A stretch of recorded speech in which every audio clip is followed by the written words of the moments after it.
할렐루야. 네.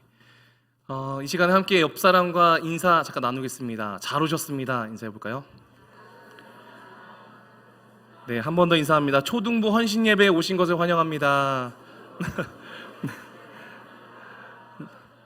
네, 오늘 정말 특별한 날입니다. 특송도 초등부에서 하고 말씀도 초등부 담당 교역자인 제가 하게 됐습니다. 원래 특송 순서도 원래는 이날이 아닌데 이렇게 한 주 밀렸고, 저도 저희 설교 순서가 훨씬 이전이었는데 뒤로 밀려서 오늘 한날 1시에 이렇게 되었습니다. 이것은 하나님께서 특별히 인도하여 주신 것으로 믿습니다. 네, 오늘은 가정의 달 5월 마지막 날입니다. 하나님께서 오늘 우리에게 주신 말씀을 통하여서 우리 가정에 용서와 사랑이 그리고 화해와 화목이 임하게 될 줄로 믿습니다. 우리는 늘 화목하기를 바랍니다. 그리고 화평하기를 바랍니다. 그런데 세상은 우리를 가만히 놓아두지를 않습니다. 요즘 우리가 사는 세상은 분노를 일으키는 사회 같습니다.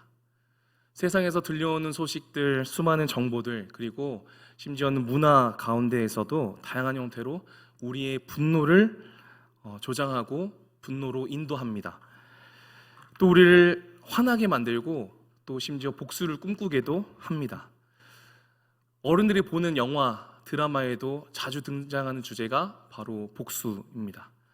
그리고 심지어 다음 세대, 우리 자녀들이 보는 만화, 애니메이션, 여러 이야기들 가운데서도 피 튀기는 복수가 나오고 있음을 쉽게 보게 됩니다. 폭력적이고 자극적인 복수의 그 스토리는 탄탄하게 만들어서 우리를 몰입하게 만들고 또 심지어 공감하게까지 합니다. 그리고 피해 복수극이 상당히 통쾌하게 그리고 심지어 자연스러워 보이기까지 합니다. 우리는 알게 모르게 화해의 반대 방향인 복수를 학습당하고 있음을 우리는 깨달아야 합니다. 에서와 야곱이 화해하는 감동적인 말씀, 본문 말씀을 우리가 읽었습니다.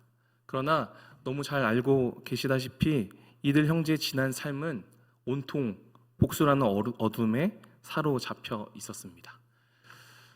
성도 여러분들께서도 혹시 이러한 분노, 어둠에 사로잡혀 보신 적이 있으십니까? 저는 있습니다. 10년 전쯤이었습니다. 제가 분노를 느끼고 복수를 꿈꾸게 했던 그 대상은 초등학교 4학년짜리 꼬마 아이였습니다. 10년 전에 저는 아주 순수하고 열정이 넘치는 전도사였습니다. 지금도 그날이 생생하게 기억이 나는데요. 야외 예배를 가는 길이었습니다. 아이들을 제가 통솔해서 인솔해서 가고 있었고 아이들은 굉장히 들떠 있었습니다. 저는 굉장히 순수하고 열정적인 전도사였기 때문에 아이들에게 어떻게 하면 하나님의 말씀을 잘 전할 수 있을까 호시탐탐 그 기회만 노리고 있었던 때였습니다. 그때 한 아이, 4학년짜리 그 아이가 초롱초롱한 눈을 가지고 저에게 다가와 질문을 하는 겁니다. 전도사님, 야곱이 뭐예요? 초등학생의 입에서 성경에 관한 질문이 나온 것이었습니다. 저는 너무 기뻤고 설레는 마음으로 야곱이 궁금했구나. 야곱은 에서의 쌍둥이 동생이고 이렇게 열과성을 다해서 이야기하는데 전도사님, 그것도 몰라요? 하면서 길가에 있는 식당 간판을 가리키며 야곱, 야채 곱창이잖아요. 진짜 아무것도 모르네. 저는 굉장히 수치심을 느꼈고 그날 이후로 성경에 야곱이라는 단어만 보면 곱창이 떠오르는 몹쓸 병에 걸려 버렸습니다. 아주 초등학생을 향한 분노와 그 복수가 잠깐 들었습니다.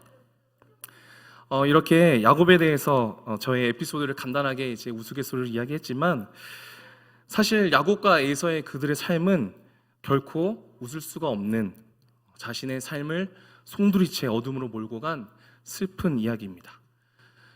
이 말씀을 통해서 하나님의 마음을 깨닫는 은혜가 있기를 간절히 소망합니다.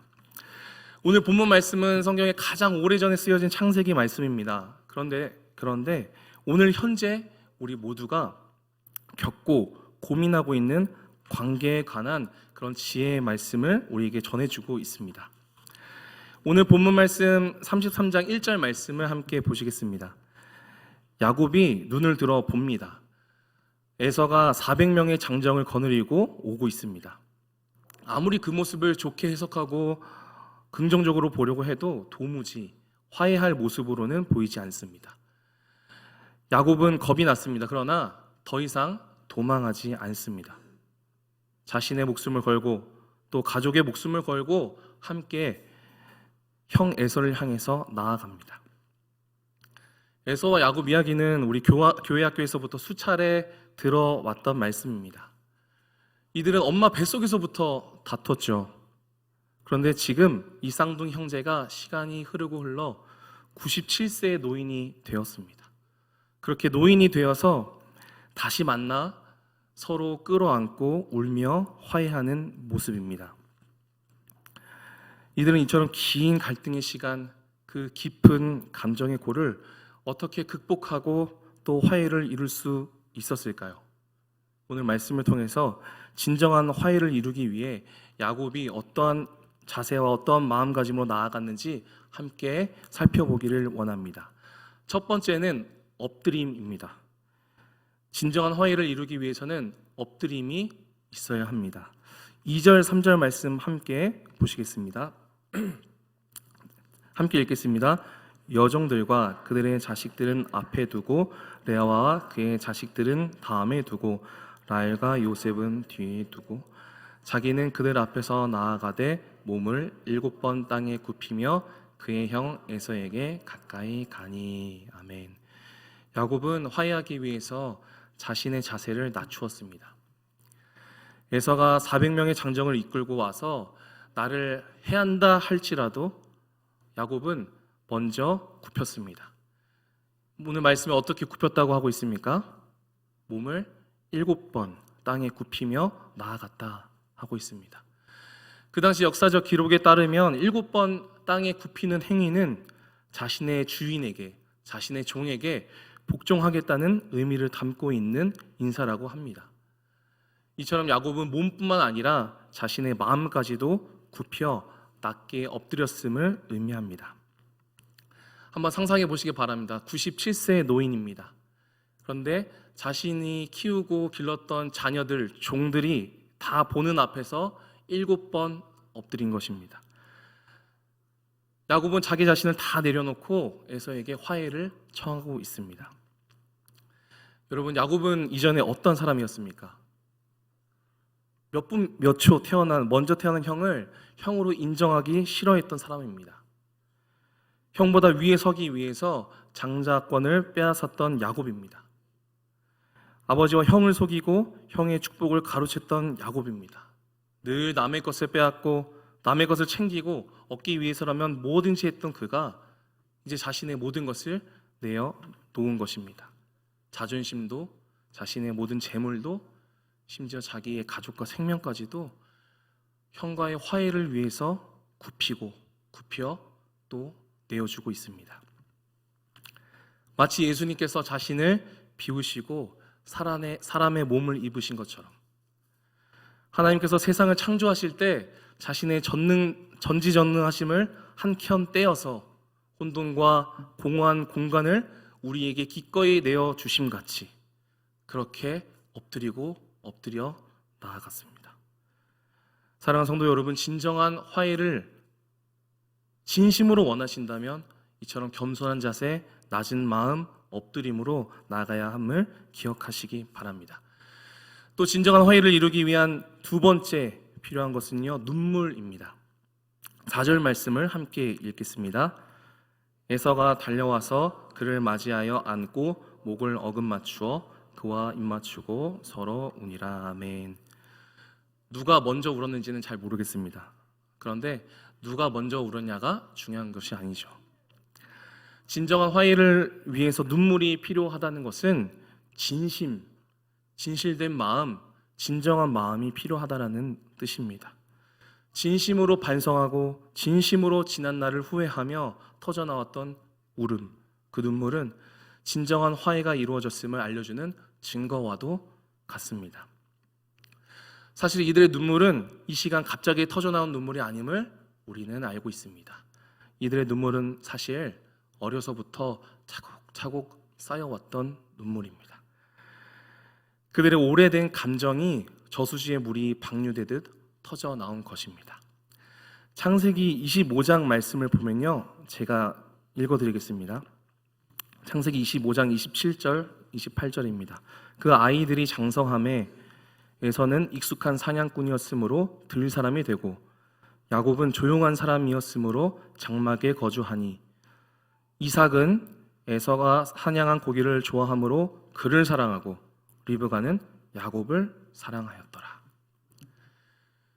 이 쌍둥이가 어떻게 태어난지 말씀을 보면요, 20년 만에 태어났습니다. 결혼하고 나서요 20년 만에 태어난 자녀들입니다. 얼마나 귀하고 귀할까요? 제 딸 소리는요 3년 만에 태어났습니다. 자연 임신이 되지 않아서 이렇게 인공 수정도 하고 시험관을 통해서 이제 3년 만에 낳았는데도 너무 귀한 자식이거든요. 20년 만에 기도로 낳은 쌍둥이 아들들입니다. 얼마나 귀할까요? 그런데 도대체 어떤 일이 있었는지 모르겠습니다. 아버지는 첫째 아들 에서만 사랑하고 어머니는 둘째 야곱만 사랑합니다. 그래서 에서와 야곱은 둘 다 부모님의 사랑에 목말라 있습니다. 아버지는 첫째만 사랑하고 어머니는 둘째만 사랑합니다. 그래서 에서는 어머니의 사랑에 결핍을 느끼고 야곱은 아버지의 인정에 결핍을 느낍니다. 그러던 어느 날이었습니다. 에서가 사냥을 다녀옵니다.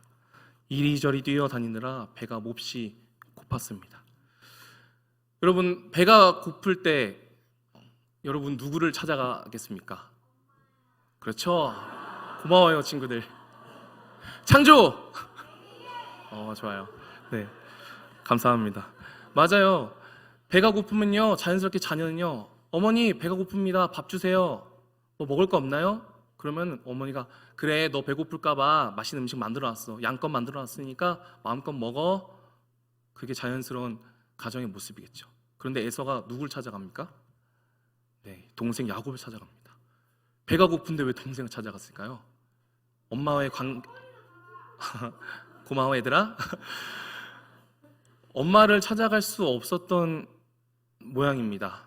어머니와의 관계가 어땠는지 잘은 알 수 없지만 앞서 읽었던 그 말씀이 에서의 상황을 설명해 주는 듯 합니다. 에서는 슬프게도 엄마가 아닌 동생에게 먹을 것을 구합니다. 그런데 야곱은 기다렸다는 듯이 형에게 말합니다. 장자의 명분 그걸 주면 줄게. 사냥을 다녀온 후 야곱은 잔인하게도 이러한 상황을 이용하여 형에게서 장자권을 빼앗습니다. 야곱은 또 그렇습니다. 왜 눈에 보이지도 않은 장자의 명분을, 딱히 본인이 사용하지도 못할 장자의 명분을 뭐하러 빼앗았을까요? 자신이 장자가 되면, 그 장자의 명분을 소유하면, 자신이 첫째가 되면 아버지에게 인정과 사랑을 받을 수 있지 않을까라는 잘못된 생각을 했기 때문일 것입니다. 이처럼 둘은 서로 미워하고 질투하고 증오하며 죽이고 싶기까지 한 그런 감정의 깊은 골을 만나게 됩니다. 시간이 흐르고 야곱은 또 아버지를 속입니다. 형을 속이고 형의 축복까지 빼앗습니다. 형 에서는 얼마나 아버지를 사랑했는지 자신이 동생을 죽이고자 하는 그 감정마저도 아버지가 돌아가신 이후에 내가 동생을 해하리라, 그렇게 고백합니다. 에서에게 아버지가 어떠한 존재인지 반증하는 그런 대목입니다. 장자의 명분, 축복권 받으면 무엇하겠습니까? 야곱은 가족을 떠날 수밖에 없었고 형에게 죽임당하지 않기 위해서 20년 동안 숨어 지냅니다. 장자권, 축복권, 그게 무슨 소용이겠습니까? 그렇게 서로 질투하며 빼앗고 증오하며 시간을 허비합니다. 백발의 노인이 되었습니다. 그제서야 서로 마주하게 됩니다. 둘 다 나이가 지긋하게 들었습니다. 자녀도 키워봤고 몸도 마음도 이제는 약해진 상태입니다. 둘 다 지난 과거를 충분히 찬찬히 되돌아보았을 나이입니다.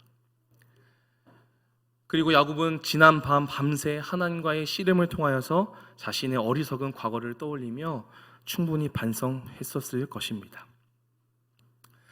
400명의 장정을 데리고 함께 달려온 에서는 동생을 봅니다.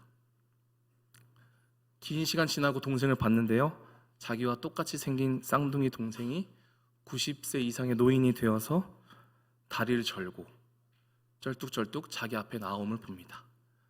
한 번 굽혔는데 2번 굽히고 3번 굽히고 완전수 7번이나 자신 앞에 납작 엎드립니다. 절대로 그럴 야곱이 아닌데 야곱이 그러고 있는 겁니다. 그런 동생의 진심으로 뉘우치는 모습을 보니 그 에서의 마음속에 미움과 증오가 녹아내리고 도리어 미안함과 측은함으로 눈물이 터져 나옵니다. 이제 그들은 서로 질투하고 미워해야 할 그 이유들을 뒤로 한 채 눈물을 흘리며 서로를 헤아리며 용서하고 있습니다. 지난 주일 초등부에서 요엘서 2장 13절 말씀으로 설교했습니다. 하나님께서 이렇게 말씀하십니다. 너희는 옷을 찢지 말고 마음을 찢으라. 옷을 찢는 것은요, 그저 보여주기 위한, 어쩌면 진심이 담기지 않은 그런 행동일지 모릅니다. 신용만 하는 것은요, 다 느껴집니다. 회개도 그렇지만 화해도 그렇지 않습니까? 진심을 다해 마음으로 눈물을 흘리는 그 화해를 이루고 청하는 저와 여러분들이 되시기를 주님의 이름으로 축원합니다. 마지막 3번째입니다. 이것은 따라해 볼까요? 네, 3번째는 하나님의 얼굴. 한 번 더요. 하나님의 얼굴. 네, 3번째는 하나님의 얼굴입니다. 야곱의 첫 번째, 두 번째 자세와 태도를 갖게 한 결정적인 계기라고 할 수 있습니다. 야곱은 하나님의 얼굴을 대면하였습니다. 진정한 화해를 이루기 위해서는요, 하나님의 얼굴을 만나야 했습니다. 10절 말씀에 야곱이 말합니다. 내가 형님의 얼굴을 배운즉 하나님의 얼굴을 본 것 같사오며.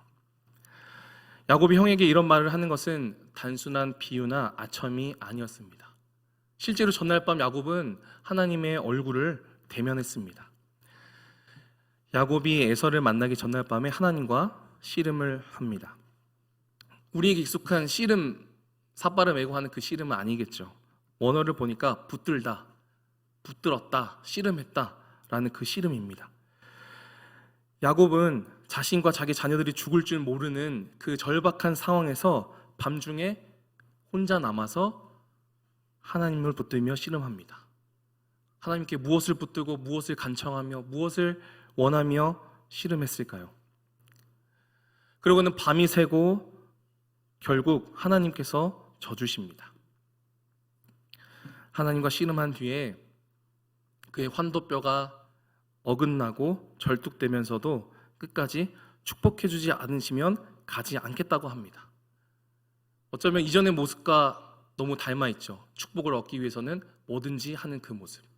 그런데요, 지금 여기서 야곱이 원하는 축복은요, 이전에 자신이 원했던 축복과는 전혀 다른 축복입니다. 그가 무슨 축복을 구했을까요? 형에게 목숨을 잃기 직전입니다. 그런데 무슨 축복을 구했을까요? 그가 바라는 축복, 그것은 하나님께서 아셨습니다. 하나님께서 뭐라고 말씀하셨는지 제가 읽어드리겠습니다. 이제 너의 이름을 야곱이라 부를 것이 아니요 이스라엘이라 부를 것이라 말씀하십니다. 나를 축복해 주세요 라고 밤새도록 붙들고 씨름했는데 하나님께서 말씀하신 것은요, 이름을 바꿔주신 것입니다. 야곱의 이름의 뜻이 무엇입니까? 네, 여기서 이제 곱창이 나오면 안 되는 거죠. 야곱의 이름의 뜻은요, 발꿈치를 잡다, 남을 속이는 자다. 그 이름을 가지고 그래, 나는 속이는 사람이야. 어차피 내 이름이 야곱인데 뭐 속일 수 있지. 내 이름이 야곱인데 뭐 난 태어날 때부터 발 뒤꿈치를 잡고 나온 사람이야. 그러면서 합리화했을지도 모릅니다. 그런데 이제 그 이름을 버리고 너의 이름을 이스라엘이라 하리라. 하나님과 겨루어 이긴 자, 즉 하나님께서 져주신다라는 뜻입니다. 마치 아버지야 어머니가 자녀에게 져주듯이 너는 나의 자녀라는 그런 의미를 품고 있는 이스라엘이라는 이름으로 바꾸어 주십니다. 이때 이 야곱은 자신의 존재가 완벽하게 바뀝니다. 남을 속이는 자에서 하나님의 자녀로. 사랑하는 성도 여러분, 사람들이 나를 무엇이라 부르는 것 분명히 중요하죠. 나를 평가하는 것 중요합니다. 그러나 그것보다 가장 중요한 것은 하나님께서 나를 어떻게 부르시느냐, 하나님께서 나를 어떻게 보시느냐가 중요하지 않겠습니까?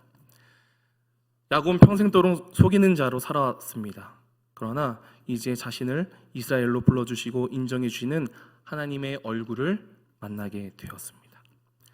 자, 이렇게 야곱이 하나님의 얼굴을 대면했을 때 어떠한 고백이 터져 나오는지 함께 창세기 32장 함께 찾아볼까요? 창세기 32장 30절에서 31절입니다. 오늘 읽은 본문 말씀의 바로 직전 말씀이죠. 이 32장 30절 31절 함께 읽겠습니다. 그러므로 야곱이 그곳 이름을 브니엘이라 하였으니 그가 이르기를 내가 하나님과 대면하여 보았으나 내 생명이 보전되었다 함이더라. 그가 브니엘을 지날 때에 해가 돋았고 그의 허벅다리로 말미암아 절었더라. 아멘. 야곱이 마치 하나님을 처음 만나고 여기가 하나님의 집이었구나 깨달아 돌베개를 세우고 여기가 베들이라 고백한 것처럼 하나님과 씨름하고 붙들고 자신의 존재가 이름이 바뀐 그 장소에 이름을 붙입니다. 바로 브니엘, 하나님의 얼굴. 하나님의 얼굴을 배웠고 그가 이렇게 고백합니다. 내 생명이 보전되었다. 내 생명이 보전되었다. 이것이 어떠한 고백입니까? 내가 죽어 마땅한데 하나님을 만나서 나는 죽어야 될 사람인데 내가 이제 덤으로 살아가는구나. 이제 내 삶은 선물같이 새 생명을 얻은 삶이구나. 이렇게 고백합니다. 할렐루야. 사랑하는 성도 여러분, 하나님을 만나면 이런 고백이 터져 나옵니다. 내 생명이 보전되었다. 이제서야 야곱의 행동이 이해가 됩니다. 덤으로 받은 인생이었기에 참으로 엎드릴 수 있었고 자신의 삶을 돌이켜 회개할 수 있었던 것입니다. 우리에게도 이러한 은혜가 있지 않습니까? 죽어야 할 죄인을 대신해서 십자가에 죽으신 예수 그리스도, 그분을 만나기를 바랍니다. 그분께서 이미 우리를 만나 주셨고 지금도 우리와 만나고 계십니다. 우리의 눈을 들어 보아야만 알 수 있습니다. 야곱처럼 씨름하고 하나님 말씀을 붙들며 기도로 붙들고 하나님 앞에 나아갈 때에 우리와 함께 하시는 임마누엘 주님을 배울 수 있을 것입니다. 그제서야 우리의 삶은 덤으로 얻은 인생, 선물로 받은 인생임을 깨달을 수 있습니다. 야곱은 이제 변하였습니다. 그 두려웠던 가족들은 먼저 보내고 나 혼자 남아서 도망칠지 말지 하나님 앞에 목숨을 걸고 씨름했던 그가 이제 뒤에 숨지 않고 가족 맨 앞에 섭니다. 그리고 형에게 진정한 화해를 구하고 있습니다. 아까 야곱이 형을 보고 뭐라고 이야기했죠? 형의 얼굴을 배운즉 하나님의 얼굴을 본 것과 같습니다. 이제 이해가 되시죠? 주님을 깊이 만나면 세상과 나는 간 곳 없고 구속된 주만 보이도다. 할렐루야. 이 다음 말씀도 은혜입니다. 그가 브니엘을 지날 때 해가 돋았고, 이것은 실제로 동이 터온 것을 말하지만 진짜로 우리가 하나님의 얼굴을 배웠고 지날 때에 우리의 어두웠던 삶에 밝은 태양빛이 비추는 것을 의미하는 것 같습니다. 이처럼 하나님의 얼굴을 마주하면 어두운 우리의 삶 가운데 해가 돋는 은혜가 있는 줄로 믿으시기를 바랍니다. 네, 선생님 반주 부탁드립니다. 함께 기도하기를 원하는데요. 가정의 달 하나님께서 마지막 날 하나님께서 우리에게 주시는 말씀입니다. 하나님께서는요, 우리가 진심으로 화해하기를 원하십니다. 우리가 화목하기를 바라십니다. 예수님께서 이 땅에 오신 이유도요, 그것 때문입니다. 하나님과 우리 사이를 화목하게 하기 위해서 스스로 화목 제물이 되어 주셨습니다. 넘을 수 없는 그 죄의 벽을 넘어 화해시키기 위해서 피를 흘리시고 대신에 죽어 주셨습니다. 그런데 우리는 무엇 때문에 화해하지 못합니까? 우리는 무엇 때문에 용서하지 못합니까? 하나님께서는요, 우리가 서로 용서하기를 원하십니다. 우리 자녀가 다투면 얼마나 마음 아프십니까? 하나님께서도 그렇게 마음 아프십니다. 혹여나 나는 너무 마음이 평화롭고 다투는 자가 없어서 화해할 자가 떠오르지 않습니까? 그렇다면요, 다른 사람이 화해할 수 있도록 도와주십시오. 세상이 세상에 화해할 수 있도록, 사회가 화해할 수 있도록, 나라가 화해할 수 있도록 그렇게 엎드리시고 그렇게 눈물로 나라를 위해서, 분열된 민족을 위해서 기도하시기 바랍니다. 이 시간에 함께 기도할 것은 두 가지 기도 제목을 나눕니다. 먼저 우리를 화해시키려 화목 제물 되어 주신 예수님을 기억하며 회개로 기도하기 원합니다. 솔직한 우리의 심정을 주님 앞에 내어놓기를 원합니다. 용서하기 싫고 용서받을 용기가 없어서 그냥 덮어놓고 애써 잊으려 했던 우리의 모습을 회개하기 원합니다. 용서하지 못하는 우리를 주님 불쌍히 여겨 주시옵소서. 용서를 구하지 않는 우리의 완악함을 주여 고쳐 주시옵소서. 분노에 사로잡혀 있고 복수심에 불타고 있는 우리들을 용서하여 주시옵소서. 우리 주님의 이름 크게 외치며 함께 회개함으로 나아가시겠습니다. 주여, 하나님 아버지, 우리를 불쌍히 여겨 주시옵소서. 주님, 우리가 화해의 직분을 받은 용서받은 자들인데 아버지, 우리가 그 작은 것으로 용서하지 못하고, 우리가 작은 자존심 때문에 용서받지 못하고 서로 분열하며 서로 질투하며 서로 원망하며 서로 멀리하며 살아왔음을 이 시간 고백합니다. 주님, 우리를 불쌍히 여겨 주시옵소서. 주님, 이 땅을 불쌍히 여겨 주시옵소서. 이 나라를 불쌍히 여겨 주시옵소서. 주님, 우리 가정을 불쌍히 여기시고 우리 가정 가운데 화목함을 맡고 있는 우리 잘못된 분열의 영들 떠나가게 하여 주시옵시고, 서로 미워하는 마음, 주님, 서로 정죄하는 마음, 주님, 우리가 엎드립니다. 주님, 우리가 겸손하게 낮게 엎드립니다. 주님, 우리가 진실된 마음으로 눈물을 흘리며 나아갑니다. 아버지, 얼굴을 배웠고 아버지 얼굴 앞에 서서 아버지, 우리가 화해하기 원합니다. 우리의 마음을 내어놓고 화해하기 원합니다. 주님, 우리를 불쌍히 여겨 주시옵소서. 우리를 위해 죽으신 예수님을 바라볼 수 있게 하여 주시옵소서. 나를 위해 피 흘리신 화목제물 예수님을 바라볼 수 있게 하여 주시옵소서. 용서하기 원합니다. 성령님, 우리가 우리 힘으로 할 수 없사오니 용서할 수 있는 마음을 허락하여 주시옵소서. 주님, 용서 구할 수 있는 용기를 허락하여 주시옵소서. 엎드릴 수 있는 용기를 주시고 나의 자존심을 낮춰놓고 자신을 비우신 예수님을 바라보며 아버지, 엎드릴 수 있게 하여 주시옵소서. 불쌍히 여겨 주시옵소서. 두 번째 기도는 간구함으로 기도하길 원합니다. 말씀 제가 한 구절 읽겠습니다. 모든 것이 하나님께로 났으며 그가 그리스도로 말미암아 우리를 자기와 화목하게 하시고 또 우리에게 화목하게 하는 직분을 주셨으니 곧 하나님께서 그리스도 안에 계시사 세상을 자기와 화목하게 하시며 그들의 죄를 그들에게 돌리지 아니하시고 화목하게 하는 말씀을 우리에게 부탁하셨느니라. 할렐루야. 주님, 우리에게 부탁하신 것을 지켜 행하기를 원합니다. 화목하게 하는 직분을 우리가 감당하기를 원합니다. 성령 하나님, 우리 힘으로 할 수 없사오니 덤으로 사는 인생을 깨닫게 하시고 우리가 먼저 어떤 용서를 받았는지, 어떤 사랑과 희생으로 숨쉬고 있는지를 떠올리며 우리가 화해의 직분을 감당하게 하여 주시옵소서. 우리 간절히 간구하며 함께 통성으로 기도하시겠습니다. 주여, 우리가 간절히 구합니다. 주님, 우리가 화평케 하는 자들로 살아가기를 소망합니다. 주님, 이웃을 용서하고 서로 용서할 수 있게 만드는 화평의 자녀들이 되기를 간절히 소망합니다. 아버지, 우리 힘으로 할 수 없사오니 성령 하나님 아버지, 우리가 부탁하신 것을 지켜서 힘쓰게 하여 주시옵소서. 말씀하신 것을, 우리에게 부탁하신 것을 다시 한번 깨닫고 마음에 새기오니 화목하게 하신 주님, 우리 화목하게 하시는 직분을 주신 그 주님을 바라보며 주님, 우리가 살아갈 수 있게 하여 주시옵소서. 세상과 나라와 민족과 아버지 하나님과 나와의 관계, 아버지 나와 나의 관계, 주님, 그것을 화목하게 하며 화평케 하는 우리 삶을 살기를 간절하게 소망하오니 성령 하나님, 오늘 이 시간 우리들 마음 가운데, 우리 마음 속에 오셔서 우리의 주의 사랑을 부어주시옵소서.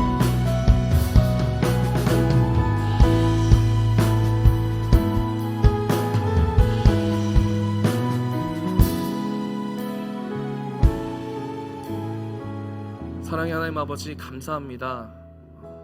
오늘 우리에게 주시는 말씀, 나에게 주신 말씀인 줄로 믿고 받습니다. 하나님, 더 이상 자존심 부리지 아니하고 우리가 주님 얼굴을 바라보기 원합니다. 덤으로 사는 인생, 예수님의 핏값으로 받은 시간, 생명, 이것을 나의 자존심 세우는 데 쓰지 아니하고 서로 이해하고 용납하고 용서하며 화해하는 그런 하나님의 마음을 품은 자, 화해의 직분으로 주님께서 부탁하신 것을 힘써 지키는 자로 살기로 이 시간 결단합니다. 우리의 마음 가운데 나 자신과 먼저 화해하게 하시고, 하나님과 먼저 화해하게 하시고, 사랑하는 가족과 자녀와 먼저 화해하게 하시고, 부모님과 화해하게 하시고, 또 내가 용서를 구하지 못한 것 있다면 주님 앞에 눈물로 고백하며 그 용서를 구할 수 있는 용기를 주님 우리에게 부어 주시옵소서. 주님 앞에 감사드리며 우리를 화목케 하신 예수님의 이름으로 감사 기도드립니다.